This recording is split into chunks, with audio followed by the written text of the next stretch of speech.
Well, here it is. Finally, I saved y'all the heartache of having to sit there through, I don't know, like 6 hours of sanding over the last couple days. But see how it all finished out, though. I really could not be happier with how it all turned out looking. You see, my shelf in here came out real nice. So all my sanding is done on the base now. My next step is to figure out what type of roundover bit I want to use on this. I think I'm going to go with a 1/4 inch, and then I'm going to have to prop it up a little bit so I can get down to the bottom of the legs. Then get in here and do some routering. I'm going to go around all of the insides there and up and down each corner and down here. Pretty much everywhere except for the top. I'm going to go around and hit it with that 1/4 inch round over, because that stuff right there is so hard and it's just so sharp right now. It would cut you like a knife if you actually ran your arm down it or something like that. So let's get to figuring out this router situation.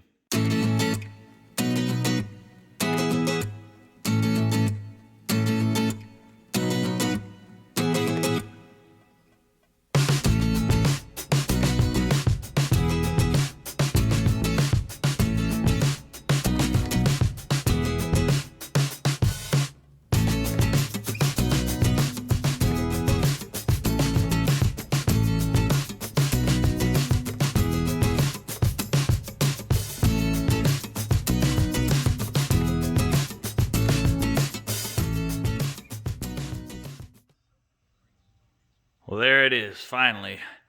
Everything's sanded and routed and rounded off. I had a couple little lightly burnt areas that I had to go over and clean up with a little sandpaper, and I got all that done and got it all blown off. Now it's time to, I'm gonna put a little bit of, you can see right up there, I kind of messed up. I slipped with my router just a little bit, but it'll be what it'll be at this point.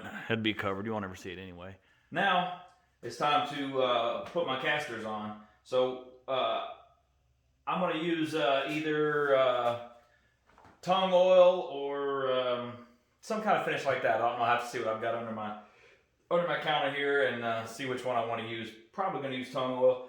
I like the finish that it leaves because it doesn't change the color of the wood too much, and it really protects it, seals the wood up good, still keeps that real wood look. So I can't do the whole thing yet because I've still got to glue my top down up there. I mean, I could probably do all the way up to like right here, but I'm not going to bother with that just yet. What I am going to do is the area where the casters cover, I'll probably go ahead and put a little oil right there. That way behind them is sealed up real good. Screw my casters on, then I'll be ready to take it down and go sweep up the shop in there and roll that dude in there. Pretty excited. Don't really know how I'm going to get it off the table just yet because, well, I can't lift it. I don't know. Maybe I can get my son to come down here and give me a hand. So, I don't know. Maybe he can get off his game long enough to help me do that. Back to it. Alright, well, so I looked and what I found was some natural Danish oil. That's what I'm going to put on it. You just basically just get a little bit on a rag and just kind of wipe it on. Give it a few minutes to soak in. Maybe hit it with another coat. Wipe the excess off and then throw the wheels on. It doesn't really have a lot of dry time. It soaks into the wood and then kind of hardens once it gets in there. I threw these little chunks of wood that I had just laying around. I threw them under it just to get it, because this is actually the top that goes on this workbench, if you remember. But I don't want to just drip crap all over it just yet. So I'm going to try and keep it nice just for a minute anyway. I mean, I'm probably going to spill oil on it the first day I try to use it, but we'll burn that bridge when we come to it. So I'm going to wipe a little Danish oil on there and let that set up, and then we'll get these casters thrown on here.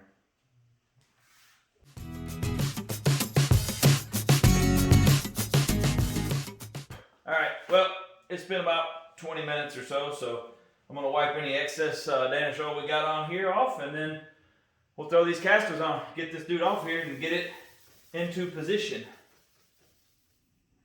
Yeah, buddy. Look at that. Finally sitting, well, pretty much in its spot. Casters are on. My camera ran out of storage, so I had to you didn't get to see me getting it off the table in there, which was quite humorous because I did it by myself. You see I got the top kind of slid up on there into position. Now, you see those lines that are on it? Right there. They're kind of faint, but they're there. Yeah, right there, you can see it. So I have marked where the base, that is the shape of the base underneath it. That way I can come back now and I know where to drill holes to put screws in so I can glue this thing down, and then we'll come back and dowel it the same way we did on the legs. So I'm gonna get cracking on that. All right, well, got it back in the wood shop in here just because I got to do a bunch of drilling and stuff on it. It's going to make a mess, and I've got my dust collector in here, so it's easier just to sweep all the stuff into the dust collector when I'm done. It just sucks it all up. That clear coat that I've got on that floor in the steel shop, it's so hard to sweep. It's like static electricity. It leaves the lines all over the place. It never sweeps up good. It's aggravating. Nonetheless, plus I've got all my woodworking crap in here anyway. So as you saw, I got the frame drawn out on the top here. I did go around. I've marked everywhere that I'm going to drill to screw this thing down while the glue dries. So now I just got to go over and pre-drill all my screw holes, because this hickory is so hard. If you try to just shoe screw into it, it will snap quickly. So I'm going to go over, pre-drill all my holes. Then I'm going to figure out just exactly how I'm going to raise this thing up perfectly and hold it in place enough so that I can put glue on it and spread it around to glue the top down, if that makes sense. I'm not 100% sure how I'm going to do that just yet, but I don't know. I'll figure it out. I'm thinking maybe I'll trace out, the outline of it on the bottom of the top. That way, once I set it down, I can kind of maybe roughly kind of slide it in place if it is a little bit off. I wish I had some kind of guides or something. Originally, my plan was to do full mortise and tenon on this top. And to be honest with you, I chickened out. I was going to do it, and I just flat chickened out on doing it because I was scared I was going to ruin this top after I had so much time into it. The next workbench I do, with the confidence that I've gained from building this one, I'm definitely going to do mortise and tenon on top. But that's for another day. So right now I'm going to get this thing drilled out, and that way I'll be ready to shoot some screws in it, and then we'll be ready to glue this dude down. So I'm going to get cracking, and you just get to watch it.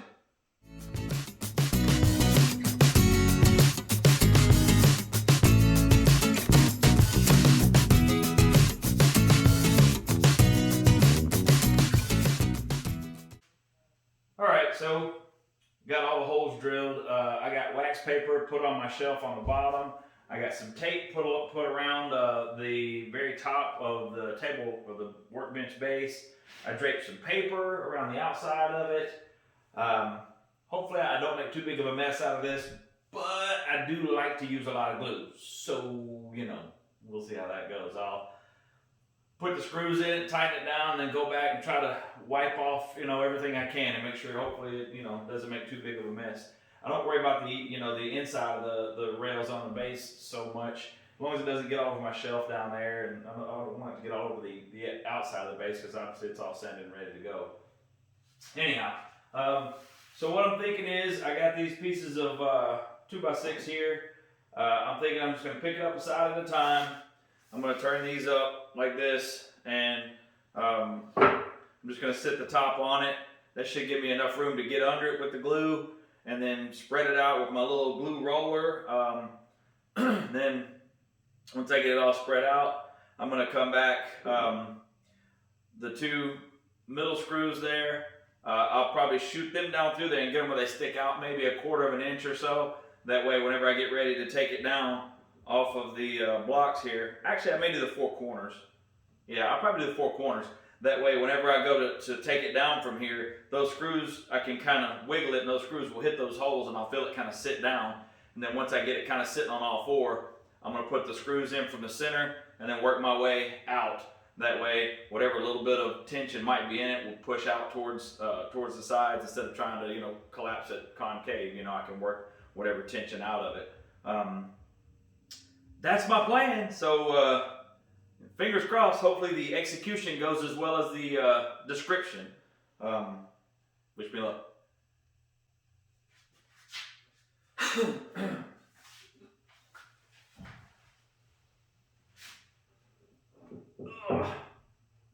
Off to a bad start. start.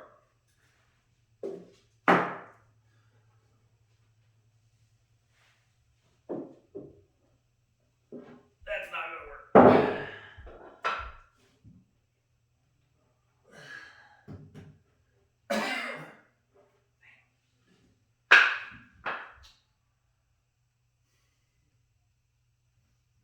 New plan.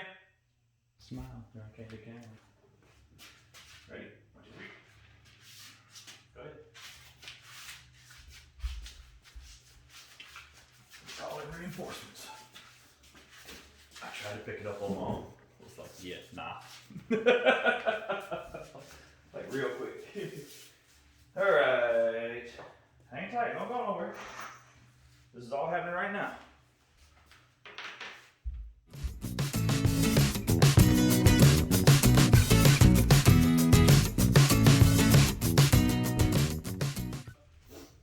I'm just gonna pick it up, walk it down there, do not sit it on it, slide it. Let me set mine first.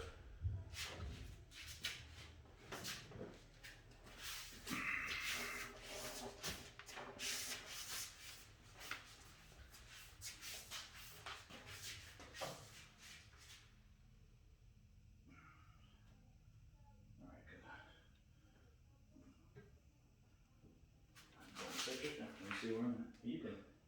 Let's see.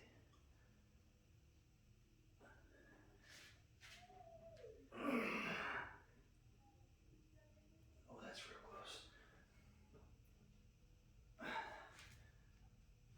Boy, we pull it to you every time I pick it up. You can let yourself. It should kind of sit there. I can never find the damn hole here.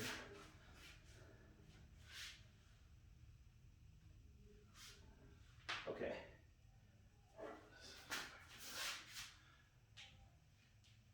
I need you to just put your hand up just a little bit. You don't got to pick it up far. Bring your right hand back towards you a little bit. Oh. And that looks like it's.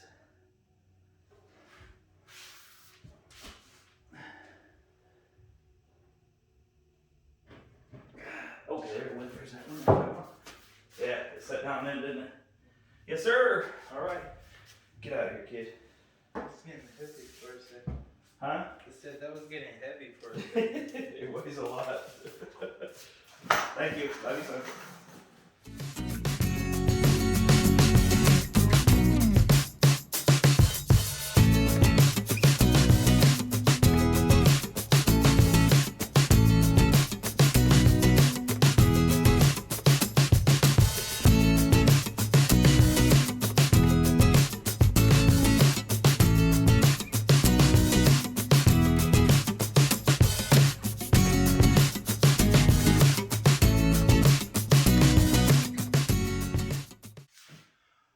Well, there you have it, all screwed down. Now, I did just realize that I forgot to put a couple on my cross brace there, so I'm going to go ahead and mark and drill those and screw those down just for good measure. I mean, why not, right? So when we come back, we'll be cleaning this thing off, getting ready to drill and dowel. All right, well, as you can see, I got the clamps off of it, I got all the paper and everything off of it. I did not take the tape and everything all off it last night. Normally I'll come back kind of later in the evening before I go to bed and I'll untape it while that glue is still, you know, I can still kind of tear it off, you know. I didn't do that. I let it set up till I got off work today, and that was a mistake because it was a real pain in the butt to get that glue back off of there. But I did get it all off. There's no glue on the bottom half of the table, so that all worked out real good. The top is on nice and secure. I went ahead, I took all the screws out of it. Everything's good there. So next up, I got to drill the holes to put the dowels in it. Now, for this part, excuse my dog up there screaming. I used the 1/2 inch dowels on all the stuff on the sides. I'm going 3/4 inch dowels for the top. I don't know, just seemed like 3/4 inch dowels. Seemed good. It's just holding the top to the base, which really it's not, but I don't know, it'll look cool, and I feel like it's going to do some more. I don't see how it could hurt to possibly put, you know, basically a wooden nail that'll run through both of them and lock it all together as one. I don't see what that could hurt. So basically, I'm gonna start. I've got a speed bore chucked up in my old rigid drill here, which I expect to possibly die while I'm trying to do this because it's an old drill. It's seen a rough life. Nonetheless, I've got my depth marked right here. Speed bore is small, it's smaller than the hole that we're going to make, so I put the tape kind of hanging off the side. That way it'll kind of start touching the tabletop when I get down as deep as I want to go. I'm going to go about 1 inch into the base. That should be plenty. Time I put a bunch of glue on there and drive it down in there, should be plenty to hold it real nice. So I did a test hole with the speed bore. Seemed like it worked okay. So I'm going to go ahead, I'm going to hit the 4 corners first, and I'll drive them down with the speed bore, see how I like that. If I don't like it, I do have a 3/4 inch drill bit. I can use that too. So I don't know, we're going to give it a shot with speed bore first, and I don't know, see what we come up with.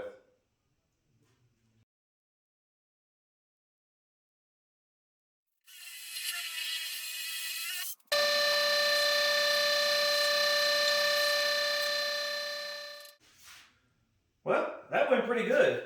Now, if you're wondering why I decided to go with the speed bore instead of the drill bit, when I did the drill bit on the sides, it worked really good, but I got like a little bit of tear out around the edge of the hole on each one of the holes, and I mean, it is just a workbench. I'm gonna beat it up anyway, but if I want it to look really clean and nice once I sand it and finish it off real smooth, and I don't know, the tear out, I don't know, it bothered my OCD a little bit, so the speed bore made a really nice clean cut on all 4 holes. It went in there pretty easy, pretty smooth. So I'm really happy with how that went down in there. So I'm gonna go ahead and hopefully these things will drive down in there nice and smooth. I mean, the hole feels good inside. I mean, I drove it fairly straight. I guess I'm gonna see just how straight I drove it here in just a minute, but it's clean inside. It's a little cleaner cut than the drill bit would have made, I feel like. So I'm going to probably, I don't know, I think I'm just going to try to drive, I'm going to try to drive the first one down. I did on the other ones, I kind of went around them a little bit with a little 400 just to kind of smooth the texture out just a little bit, see if it'll go in the hole a little easier. This time I might just try to drive the first one down in there and just see how it goes, and if I have to really pound on the thing, then maybe I'll go ahead and sand the other ones. But we'll start with these 4, and we'll see how it goes.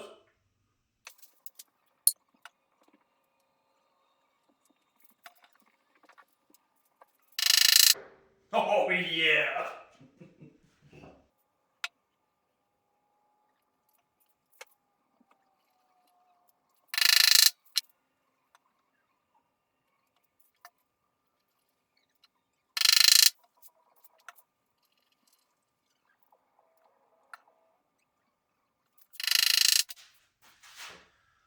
Well, that went absolutely fantastic. So I'm going to definitely do the rest of them that way. Now I've just got to do it 10 more times. So I'm not going to make you sit through all that. When we come back, we'll be ready to take the little Japanese pull saw and cut these jokers off and then do some finish work. So see you in just a second.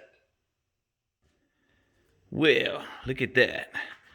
It came out absolutely splendid. Yeah, those came out looking really, really cool. Now, just got to go over and use my little Japanese pull saw and cut those little nubs off where it's sticking up, and then just take and sand down whatever scratches I put in it in the process of doing that, and clean it up, sand those scratches out from whatever the saw puts in it, and then just run over the whole top one more good time. Then it'll be time to put our Danish oil on it. So I'm excited. I'm going to get to sawing.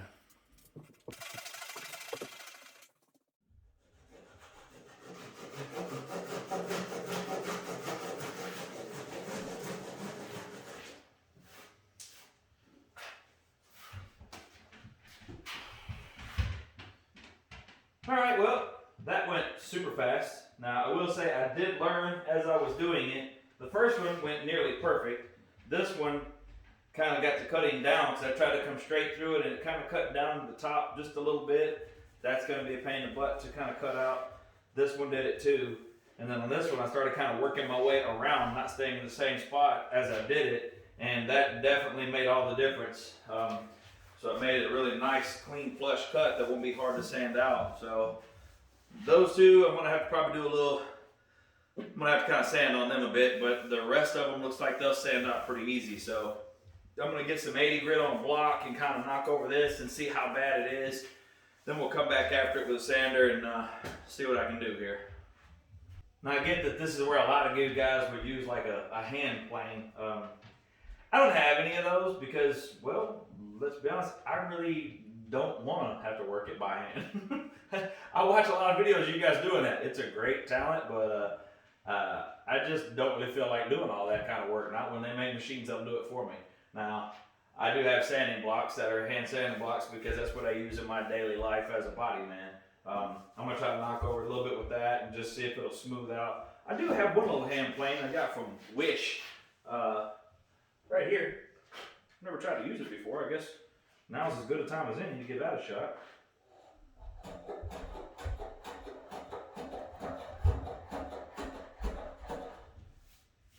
I don't know. I might not even be using it right, to be honest with you. Man, it just really feels like it's trying to dig into that wood. I don't know that I like that too much. I think I'll try my hand at what I know here. That thing feels like it's really trying to bite hard into my wood there, so I think I'm just gonna go with this block. I know how to use this block, so let's see how that works out.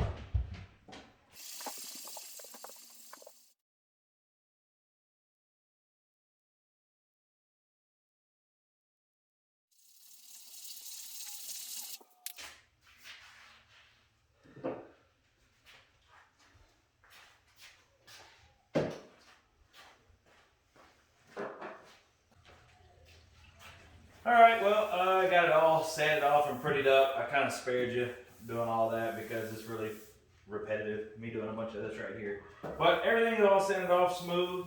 I'm really happy with how it turned out. The top's nice, so next I just got to router this edge right here and decide if I want to try to router the bottom. I'm going to do like an 1/8 inch round over, nothing special because I really don't want to, there's no reason to cut off any more workspace than absolutely necessary. So I'm going to cut that off. I'm sure I'll probably get a couple little burnt spots on it. Then I'll have to go back and kind of sand them off. But once I get that done, it'll be time to blow this thing off and put the finish on it, which, as you can imagine, I'm pretty excited about. So let's get this joker routed off and then get some finish on it.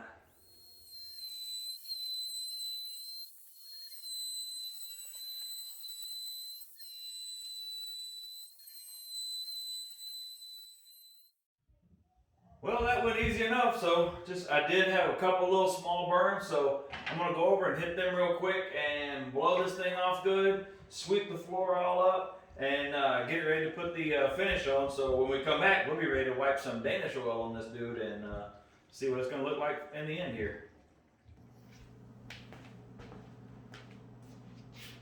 All right, well, got it all ready to go now. Time to put a little Danish oil on it. So I think I'm gonna go ahead and I'm gonna kick it up on the wheels. That way I can kind of wipe all the way down to the very bottom of the legs there, get a little under it a little bit maybe. I'm not gonna do all the undersides of everything right now. To be honest, I'm not really sure if I need to do all the undersides. I mean, I know it seals it and all that, and obviously moisture will still be able to get to the underside of it, but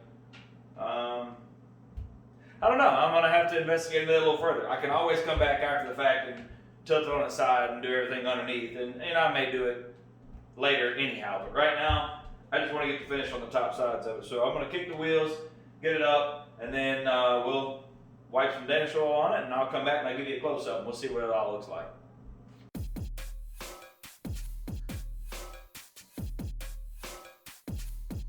Alright, so like I said, for this part, I used a dark walnut Danish oil for the finish. I like using this stuff because it still leaves the wood with a really natural wood finish. It doesn't really kind of go over top of it. It soaks into the wood and gets hard and still seals it up at the same time. It still feels like, nice wood texture, just the same way as it did right before you sanded it. I will say this process, even though very simple, you pretty much just pour it on the rag or kind of on the surface, I guess, and spread it around and let it soak in. Still took quite a while longer than I expected it to. I mean, all you can do is just plug away at it, just keep wiping it on. But I was really happy with how the finish came out when it was all said and done, though. Like I said, time consuming, but super worth it in the end.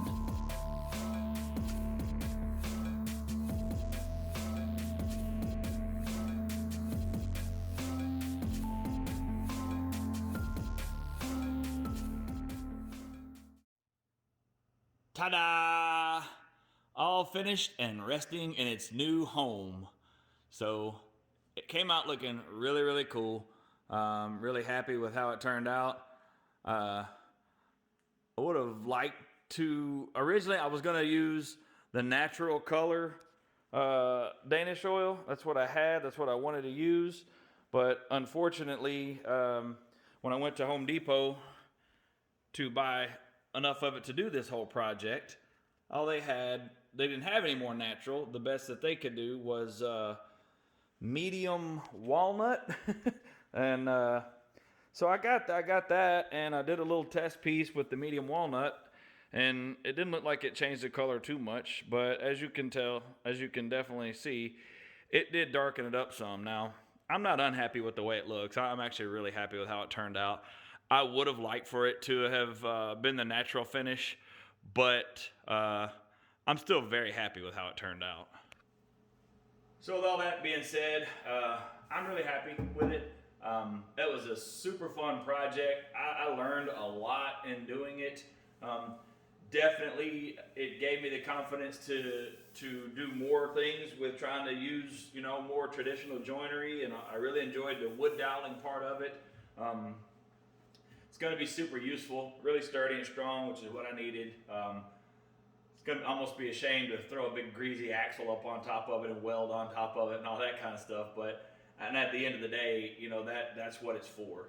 That's what I built it for. I don't know. It is kind of a shame. I almost hate to beat it up, but yet again, it's what I built it for. I hope you enjoyed watching the project. For those of you that are, hobbyists like me, I hope something I did along the way maybe helped you out, or at least helped give you the confidence to just give it a try. I don't have a lot of fancy plans or anything that I build off of. I draw a rough sketch on a piece of paper, and I just kind of just dive into it, start going, and just figure out the rest as it go. To you guys that are seasoned woodworkers, I'm sure you saw at least 200 things that I screwed up or did wrong throughout doing this.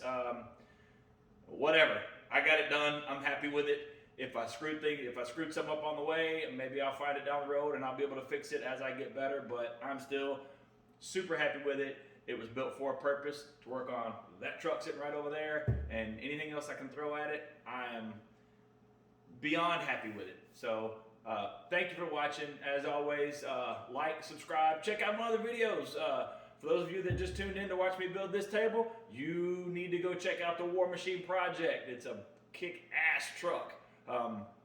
That you think this truck's built, or you think this table's built beefy, well, you need to check out this truck. So nonetheless, thank you for watching. I appreciate it. We'll see you in the next one.